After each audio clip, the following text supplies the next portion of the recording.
So just like our half-court offense, right, we want to establish the foundation, the fundamentals first, right, instill the skill set to be able to break a press or to execute, because without that, it doesn't matter what plays we run, what strategies we have to be able to execute the footwork and the skill to be able to then execute the plays or the strategy. So now that we've executed the skill, the footwork, etc., we have the foundation, we can talk about some X's and O's. And so a simple press breaker that I think is useful at all levels is Kevin and Jamil, you guys just start at the top of the three-point line if we're going that way.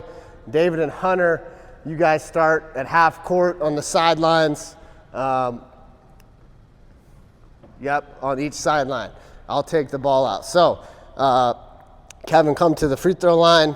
All right. So usually your two best ball handlers you want in these spots. Your other guys, usually your 4 and 5, can be, at the half court spots. So, and then obviously your best decision maker, passer, taking the ball out. Okay.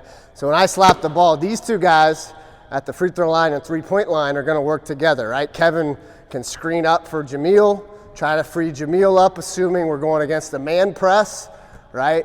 And this is where, if you've watched the passing videos, all that skill work comes into play, right? Just because we screen and we have this play doesn't mean that he's just going to be open. He might have to walk his guy this way, pivot, and get open and use his body there, etc. Right? So go ahead, screen up, boom. He beats his defender to a spot, ball Jamil, I enter it, okay? Once it's entered, right, I'm going opposite as the inbounder. The guys at half court, you guys just kind of have a feel, right? If once it's entered, you guys start to work your way down the court, and then Kevin and myself will kind of do the same thing. Now, if they're trapping, right, we have Kevin in the middle that we can throw it to. I'm kind of a safety valve here behind him if he needs to reverse the ball, right? Now I can maybe attack this way, right? And then after we get it to one of our better ball handlers' hands, usually it's just, let's just clear out and see if we can get it up the court. If it's just a straight man-to-man press. The next read, so here's the progression to teach, okay? So obviously, right, if we can screen up and enter it, get it to our best ball handler, let's do that every time. Now, if that's not open, right, Kevin's gonna kind of roll and flash opposite, try to hit him, okay? Usually 1,001, 1,002. If that's not open, okay, now our ball side half court guy's got to come screaming to the ball and try to beat that guy to a spot. And now we might have him, right? Now he can square up and try to attack. If he's not a great ball handler, right?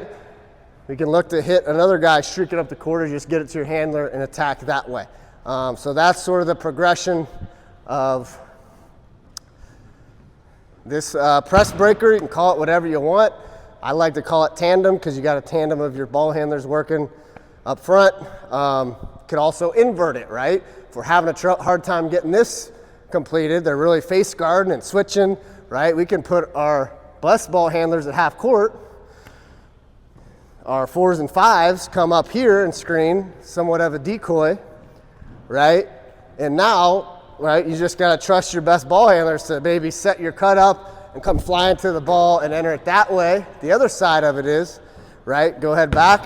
Okay, if the defenders are really face guarding and denying, you know what, there's nobody behind us, right? If I'm denying, try to get open, right, we can throw it long. We might be able to throw it long against the man-to-man press. So that's the tandem press breaker, assuming you're going against a man-to-man press.